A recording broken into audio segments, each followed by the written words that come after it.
At 27, I had stopped expecting fairness from my family, but I still believed there were certain lines even they wouldn't cross, which was why I almost laughed when my father called me one rainy Tuesday evening and told me to come to his private marina outside Charleston because he had something important to show me.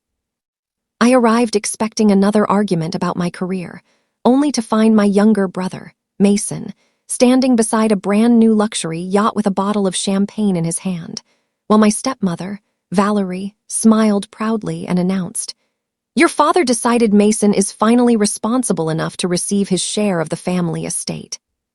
For several seconds, I simply stared at them as rain tapped against the dock, because 3 months earlier my father, Clara Whitmore, had promised me that the family manufacturing company would never be divided until both his children were financially independent. And yet there stood Mason celebrating an asset worth nearly $2 million, while I was still paying off the student loans I had taken because my family had refused to help me finish college. I didn't confront them immediately because I had learned something during the 6 years I'd spent working as a contract auditor. When people are lying, anger gives them room to control the conversation, but silence makes them nervous.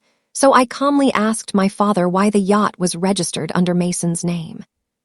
Valerie answered before he could, saying that Mason had earned it by being present for the family, while I had spent years chasing strangers' businesses instead of supporting my own relatives, and the casual cruelty of that sentence told me this had been rehearsed long before I arrived.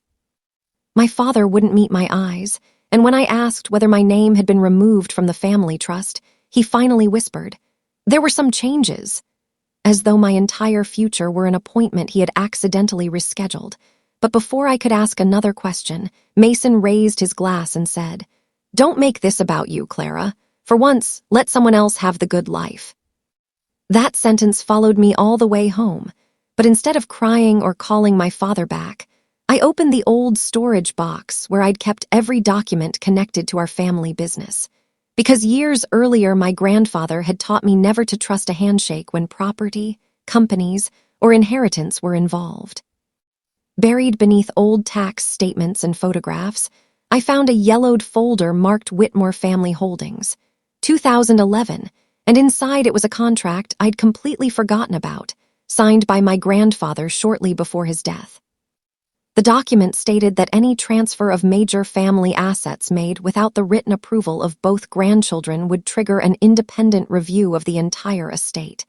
And suddenly, the yacht wasn't simply a gift to Mason anymore. It was a transaction that could expose every financial decision my father and Valerie had made since my grandfather died. The next morning, I contacted an attorney named Rebecca Sloan, someone my grandfather had once recommended to me when I was 19, and after reading the contract, she became unusually quiet before asking me one question. "Clara, how certain are you that your father believes this document is still in your possession?" I told her I had no idea, and Rebecca smiled slightly before explaining that the contract had been attached to the original family trust, meaning my father's attorneys should have known about it. But if they had deliberately transferred assets while pretending it didn't exist, the consequences could reach far beyond the yacht. 3 days later, Rebecca discovered something even stranger.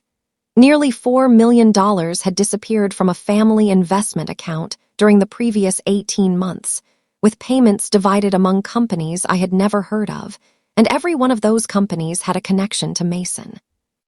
When I saw the records, I recognized several addresses because they belonged to properties I had inspected during an auditing job, and I realized my brother hadn't suddenly become a successful entrepreneur, as my family claimed. Someone had been moving family money through shell companies and making his lifestyle look legitimate. I confronted Mason at a coffee shop rather than the family home, and when I placed the transaction records on the table, his confident expression disappeared so quickly that I knew I'd found something real. "You don't understand how business works," he muttered, but I leaned forward and replied, "No, Mason, I understand exactly how business works, which is why I'm asking you why 3 companies you supposedly own have no employees, no inventory, and the same accountant as Dad's private investment firm." He pushed the papers away and accused me of trying to destroy him because I was jealous. But then his phone rang, and when he glanced at the screen, his face turned pale before he stood up and walked outside. I followed from a distance and heard only fragments of the conversation, but one sentence was unmistakable. She found the grandfather's agreement. Mason returned 5 minutes later, no longer angry, only frightened, and quietly told me, "Clara, you need to stop digging before you understand what you're digging into." That warning changed everything because I realized Mason wasn't the mastermind. And when Rebecca compared the financial records with old corporate filings, she found that Valerie had secretly taken control of several family subsidiaries after my father's health began declining. She had used Mason as the public face of those businesses, while my father had signed documents without realizing how much authority he was giving away, and the yacht was merely the most visible piece of a much larger scheme. Then came the discovery that broke my heart. My father hadn't actually removed me from the inheritance because he wanted Mason to have everything. Valerie had convinced him that I had secretly rejected the family business years earlier, and she had even shown him forged emails supposedly proving that I wanted nothing to do with the company, which explained every distant conversation, every unanswered message, and every time my father had looked at me as though I had chosen to abandon him. Rebecca arranged a formal meeting at the company's headquarters, and for the first time in years, I sat across from my father without Valerie controlling the conversation.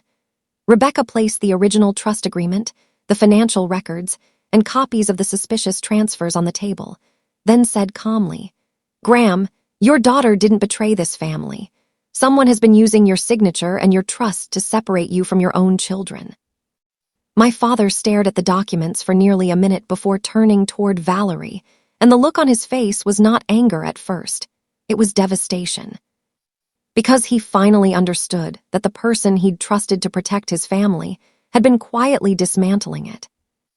Valerie tried everything after that, first claiming the transfers were legitimate investments, then insisting Mason had authorized them, and finally accusing me of manipulating my father's illness for financial gain. But Rebecca had already requested an independent forensic audit, and the numbers told a story no emotional speech could erase. Within weeks, the yacht was frozen, the suspicious companies were placed under investigation, and the family trust was transferred to an independent administrator, while authorities examined the forged documents and unauthorized transactions.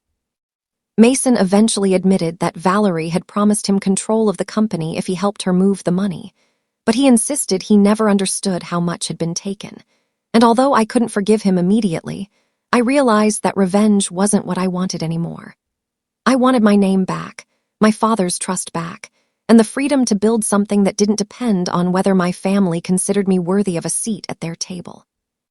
Months later, my father sold the marina and divided the legitimate assets according to my grandfather's original agreement, while Mason left the company and began rebuilding his life far away from the family business. As for me, I used my inheritance to launch an independent financial auditing firm, and on the night I opened my first office, my father stood beside me holding a framed photograph of my grandfather, telling me, "He always said you were the one who noticed what everyone else ignored." I looked at the empty office around me and realized that the greatest thing my family had ever taken from me was not money. It was the belief that I needed their approval to become someone worth respecting. If there is one lesson I carried from that entire experience, it is this. Sometimes the person being treated like the least important member of a family is actually the only person paying attention to what everyone else is trying to hide. And when the truth finally surfaces, you don't need to scream, threaten, or destroy anyone because facts have a way of speaking louder than betrayal ever can. Please subscribe to our channel and share this video with your friends and family. We create entertaining and inspiring stories for our viewers, and your support helps us continue making great content for you.